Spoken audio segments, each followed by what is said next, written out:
বিহারের বিখ্যাত খাজা, এটি শুধুমাত্র ময়দা ও চিনি দিয়ে তৈরি করে নেওয়া যায়। ১ কাপ ময়দা, ১ চিমটি লবণ আর এগুলো খুব ভালোভাবে মিশিয়ে অল্প অল্প পানি দিয়ে একটি ডো তৈরি করে নিব। ডোটাকে রেখে দিব ১০ মিনিট রেস্টে।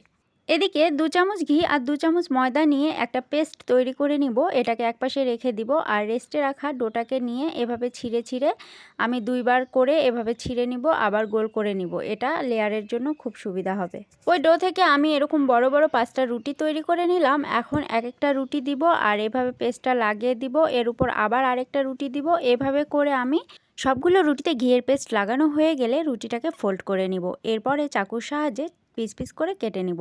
আর এক পাশে হাতের সাহায্যে মুড়িয়ে দিব, আর এক পাশে এভাবে বেলুন দিয়ে বেলে নিব। ১/২ কাপ চিনি, ১/২ কাপ পানি, ১/২ চামচ ফ্রুট কালার দিয়ে একটি শিরা তৈরি করে নিব। এখন তৈরি করা রুটিগুলোকে তেলে ভেজে নিব। তেল থেকে উঠিয়ে এগুলোকে ওই শিরার মধ্যে বেশি না ৫ সেকেন্ডের মতো ভিজিয়ে আবার তুলে নিব। তৈরি হয়ে গেল